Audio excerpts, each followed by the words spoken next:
Well,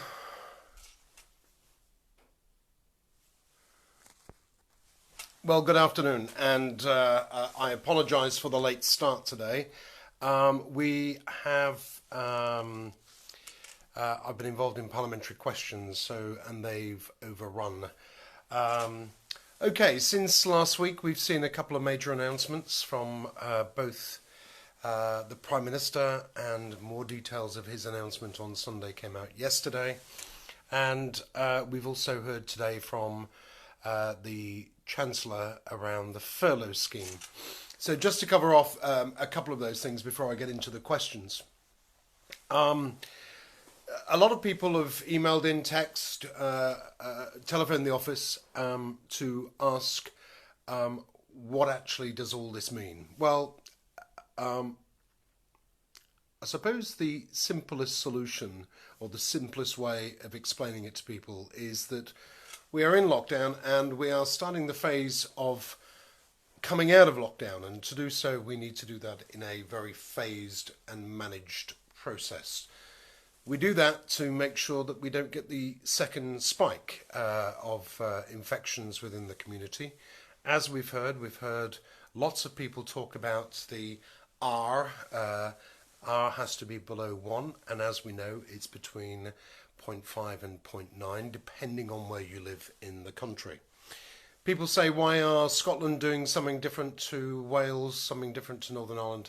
In fact, all are doing something slightly different to what's happening here in England. Well, the simple explanation to that is because the infection rates are still quite high in places like Scotland, and the Scottish administration have decided that they are not going to start easing down the lockdown as we are in England. So what does a lockdown actually mean? Well, there's two key points in there, three key points. The first point that I will point out, that if you are vulnerable, if you are one of the groups of people that is shielding, then you must not leave your home. You must carry on as we currently are in lockdown. So that's the first thing that I will point out. The second thing that people have been advised that they can do is they can leave the home more frequently. So if you want to go and exercise in the park, if you want to go for a walk with your immediate household or family, or even by yourself, you can do so more frequently than the hour which was advised before. The key thing with all this, of course, is social distancing. We still need to make sure that we are social distancing and making sure that we are protecting not only ourselves but others around us as well. So it is quite okay for you to carry on going and doing exercise with your immediate household. People have asked questions, and I do know there are some questions that have been sent in today, so I'll cover those off more in depth shortly. But that's the first change. The key thing with that, with going out, is social distancing. Whatever you do, make sure you are social distancing. That is the key. The second major change, and it's not really a major change on where we were during lockdown. The advice on lockdown, at the start of lockdown, was that if you can work from home, then do so. If you can't work from home, then go to work. Places like construction, hardware stores have continued to work, and work in a different way that they normally have.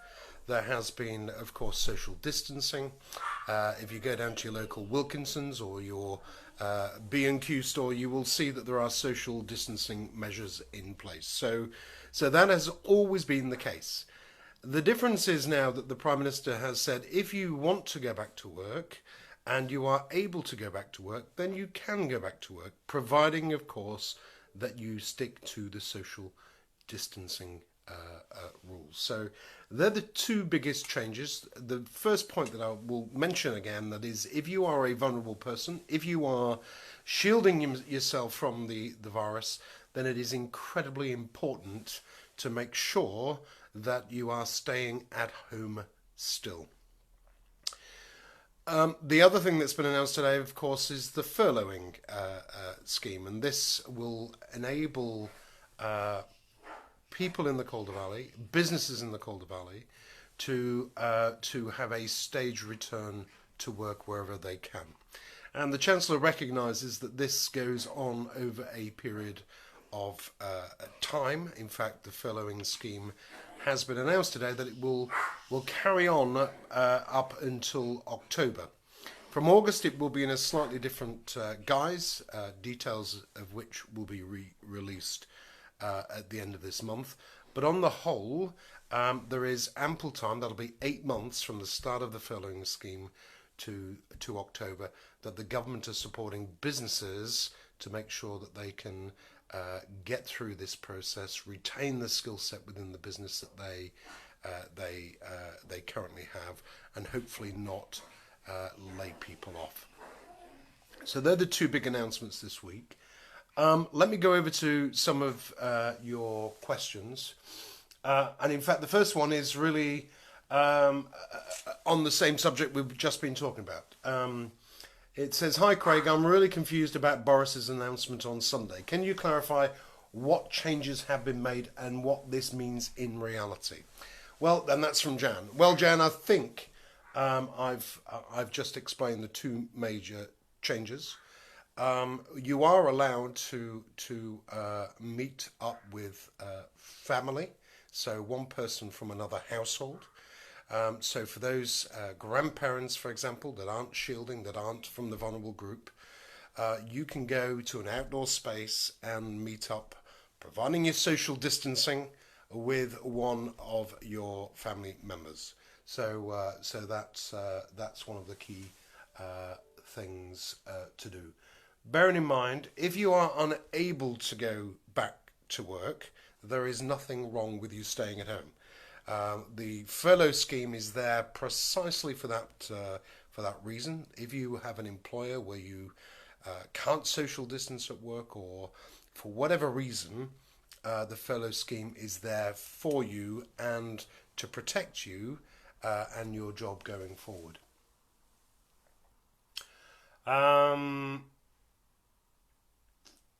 Let me just go through some of the key things, Jan, that we've broken it down for you.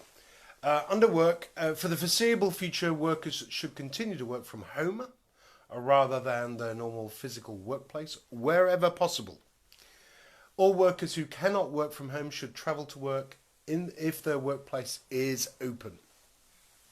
It remains the case that anyone who has symptoms, however mild, or is in a household where someone has symptoms, they should not leave their house to go to work. These people should self-isolate, so that advice hasn't changed at all. In regards to travel, when travelling, everybody, including critical workers, should continue to avoid public transport wherever possible. Social distancing guidance on public transport must be followed rigorously. You will have heard the Transport Secretary saying that he's probably the first Transport Minister in history to advise people to use the car to go to work. That currently is the advice. Try and avoid public transport wherever you can, but if you do have to use it, bearing in mind there will be social distancing on buses and trains, so you won't be allowed to sit next to anybody like you normally do. The capacity on those trains and buses is going to be fairly limited anyway. We've had lots of questions about face coverings. Do we wear masks? Do we not wear masks? Well, the medical advice and the scientific advice says that there is very little evidence to suggest that wearing a mask is beneficial from the spread of the disease. Where it is beneficial, so the government are advising, if you so wish to wear a face mask of some description, but not the high-tech ones that they are needed for surgery or in hospitals, but whether it's a homemade one or whether it's some form of material that's covering you whilst you're out. If you're in closed, confined spaces, we've seen people when we've been out shopping or whatever for our weekly groceries, people are wearing these material masks to help stop the spread if you're coughing or sneezing or whatever. If that makes you feel comfortable, then by all means do it.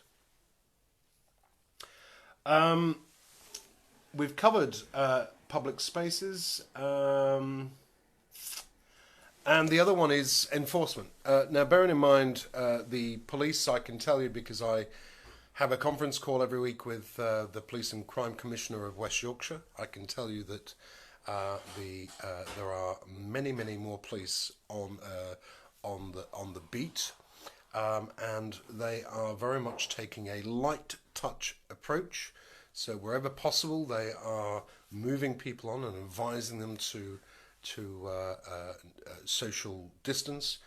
But in cases where they have people that are being incredibly stubborn and not social distancing, they will fine you, and those fines have just increased as well.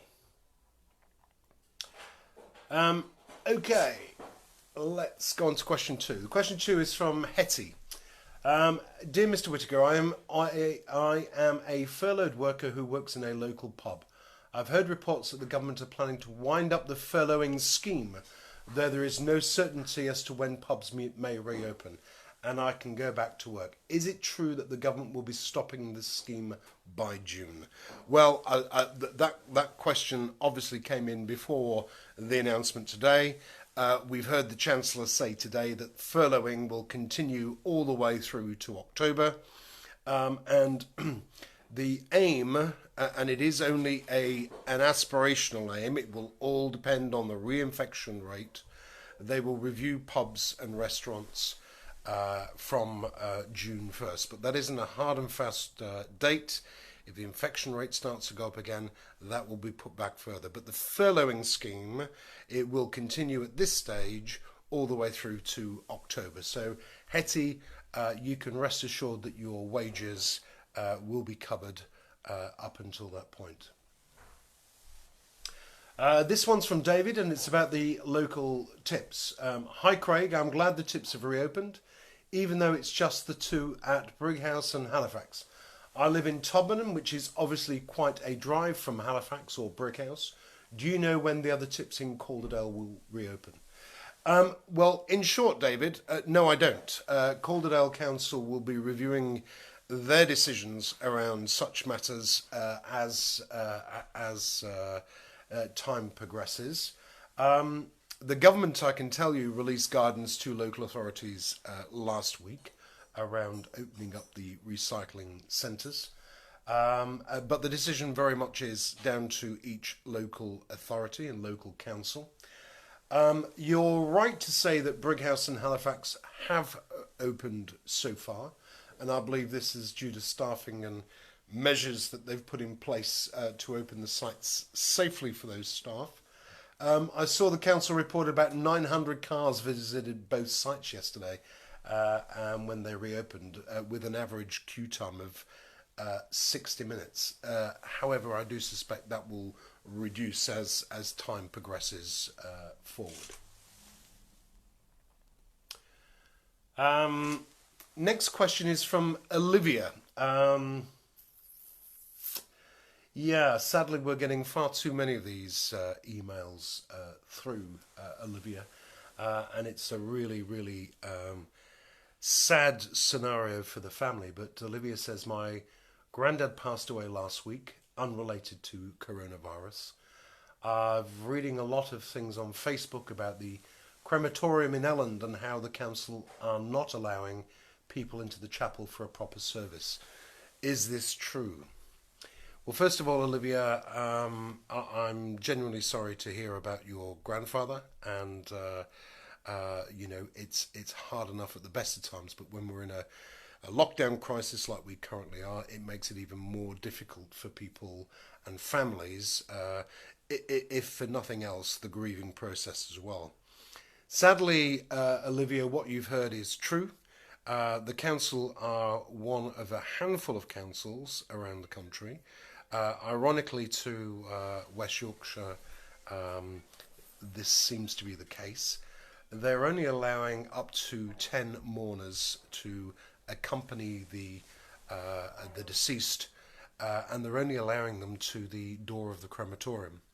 And if you've seen the pictures on Look North last week of an 80-odd-year-old lady sat down on a stool outside in 7 degrees, listening to the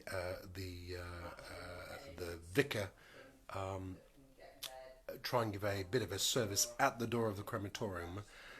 In my view, it's an incredibly crass and undignified way to see people, those that departed, give them a send-off.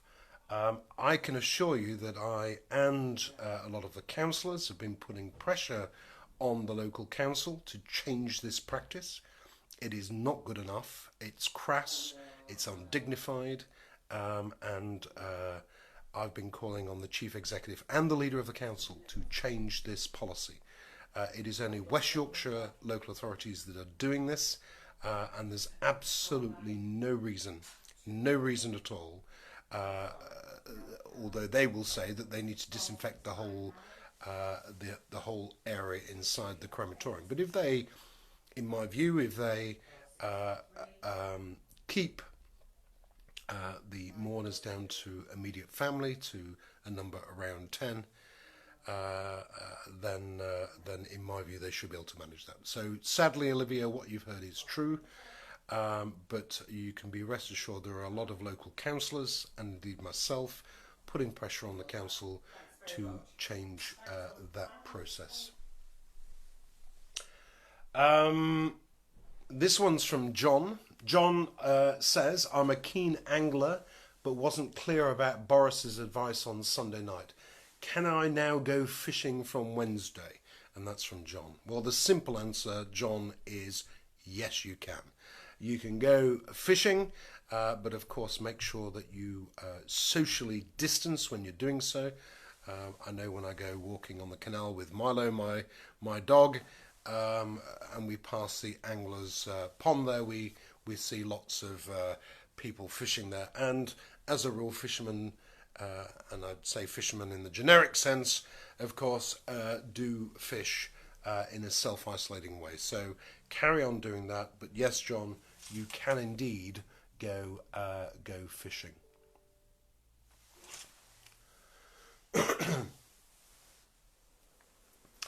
Okay, this one's from Will, and Will says, "Hi Craig, I am self-employed, but have not qualified for any government support while waiting for the self-employed support scheme to be set up. Is there any news on this? I'm really starting to worry that I will not be able to provide for my family if it is delayed." Will. Well, the good news, Will, is that initially they said the self-employed scheme would start in June.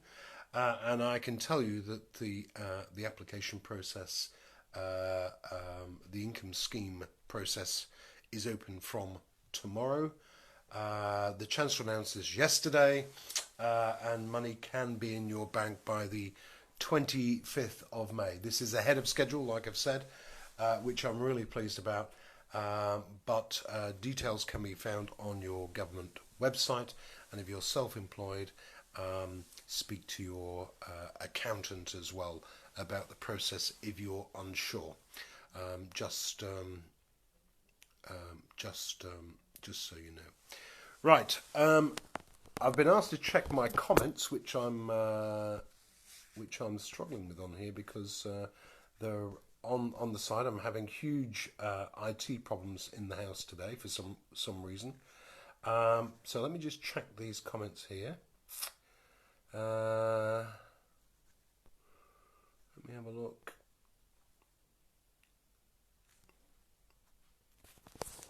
Okay, Sophie wants me to adjust my camera. Sorry, that probably came through a while ago. If I do that, though, I'm going to have to hold it.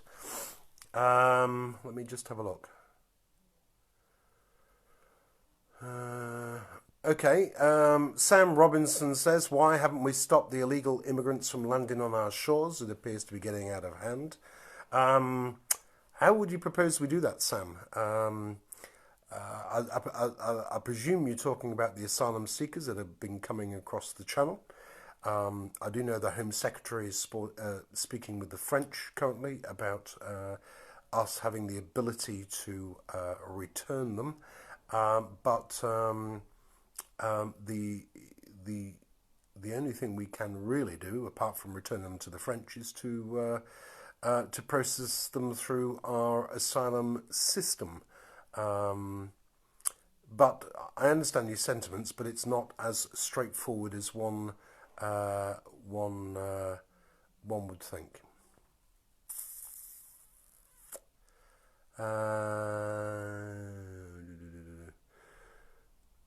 This is from Hugh Chadwick. Hi Craig, I'm no techie, I'm afraid. Thank you for your robust reply on interviews. Do you have my question on static caravans?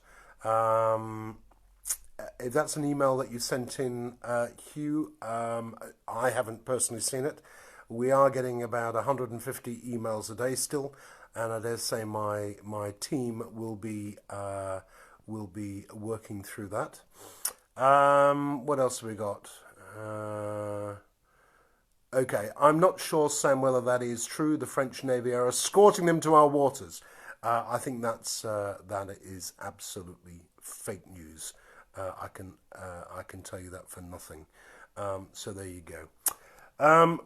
We do have another question that came in from a guy. I can't access it because it's on my phone. But he was asking about schools reopening, and he was worried about his wife, who's a school teacher, and how can we protect school teachers from the virus when we reopen schools. Well, the announcement came on Sunday, and there was more meat on the bones yesterday, and there is some guidance that's come through this morning. If I can just dig it up here somewhere, which basically says, no, I can't just see it there, where the guidance is. No. Okay, let me see if I can go off memory. But the thing about schools, of course, is that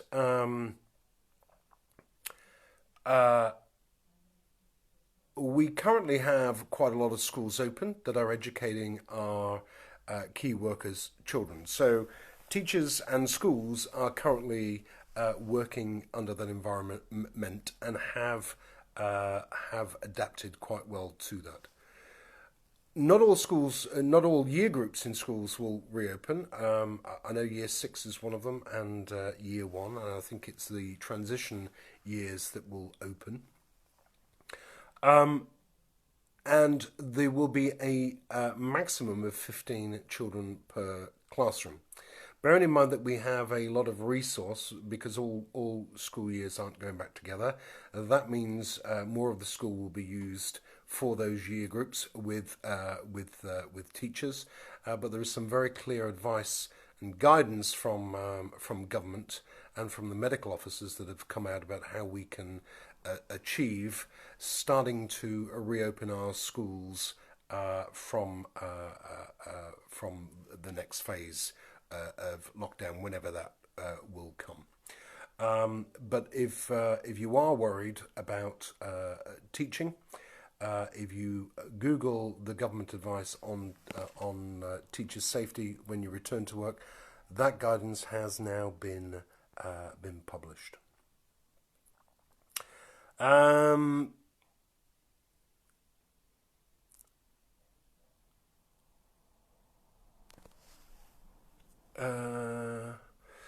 Eric Hamer asks, "Hi Craig, can you let me know why the government are putting down that people have died with COVID-19 and not of it?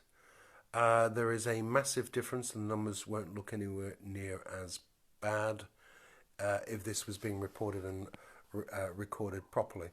Well, one of the things that's come out, I don't know the answer to that question, Eric, at all, but one of the things that has come out of people trying to compare death rates in our country to other countries, for example, is that the way we record. Each country records death in a very different way. The British institution has always been one of the more open and transparent. That's why we know how many additional deaths we've had over the previous 4 years, so that's how they can compare. What they can't do, and I think where Eric's coming from, is that they can't decipher exactly what the cause of death is if somebody hasn't been tested for COVID-19. But for transparency purposes, they are counting those, as we saw this morning where the ONS released the figures, which are against the normal deaths, or what we've experienced as normal deaths, between 2015 and 2019. Alex has said, Craig, too many people still disregarding the stay-at-home message.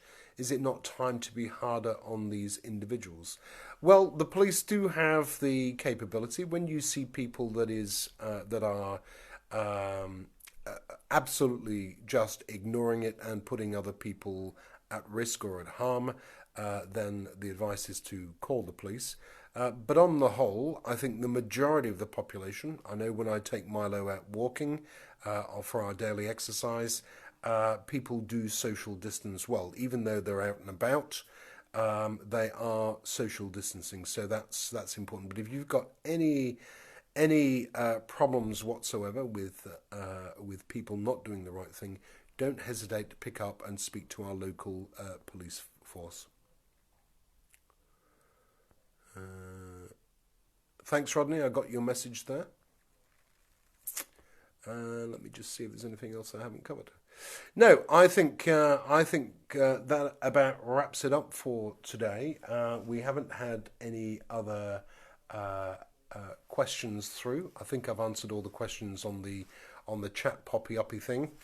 And I'm sorry about the quality of the filming again today, but my IT just doesn't seem to want to work today. So I've had to do it from my phone. So thank you for tuning in again this week. We'll do the same. Oh, hang on. Sophie's just telling me we've got some more questions, which I haven't done. Let me just have a look. Sorry. Let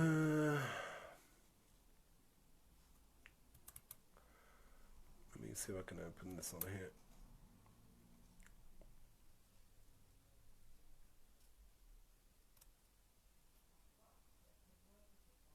Okay, this is from Sarah. Sarah says, I had a chat with the recycling guys who came out, who come and take our recycling every week. They work really hard and do a brilliant job. They told me that they are presently still on minimum wage. Surely they should be getting paid at least double and also be promoted, be promised a bonus at the end of this situation. Also, the great guys who pick up the household rubbish every 2 weeks. They are providing an excellent service and putting themselves at great risk. Are there any plans afoot to increase their wage and also give them a bonus at the end of this awful situation? Well, Sarah, I absolutely agree. The guys that and ladies that come around and collect our recycling every week or our wheelie bin every fortnight do a tremendous job. They absolutely do. And I don't think they've missed a beat, definitely round in Rastrick over the last 8 weeks, so well done to them. Unfortunately, that isn't my decision. That, Sarah, is down to the contract that our local authority has with Sewers, who are the contractor that do our recycling and our waste collection. But without question, they are working incredibly hard, like a lot of people in society, whether it's our postmen, our police, our ambulance workers, our hospital, all our frontline workers, school teachers, all those people that work in charities, all those people that have been volunteering, have all done a fantastic job over the last 8 weeks, as they do all the year round. So thank you to everybody for that. But unfortunately, Sarah, that is not my decision. That unfortunately is down to the council who procure their services. So that's one from Sarah. We've got another one here from, let me have a look.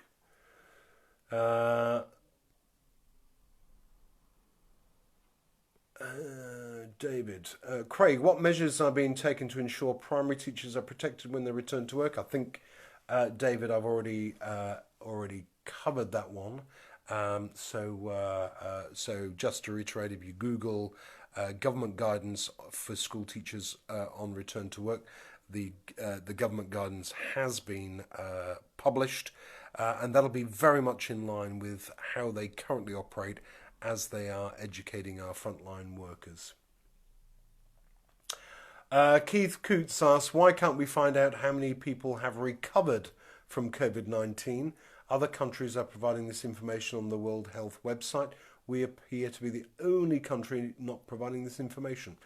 Keith, I don't know. I genuinely don't know, and that's the first time I've been asked. But I'm sure either myself or one of my team will endeavour to find out that information. So we'll go away and maybe give an answer next week if we can. So if Sophie or Howard are listening, can we have a look at why we don't report how many people have recovered from COVID-19? Helen Clayton asks, can you let me know if you can only meet one friend on any day, or can you meet one friend one day and a different friend the day after? Helen, look, a lot of this stuff is absolute common sense, without question. The government have said to us that we can go out and we can exercise as often as we like. We can even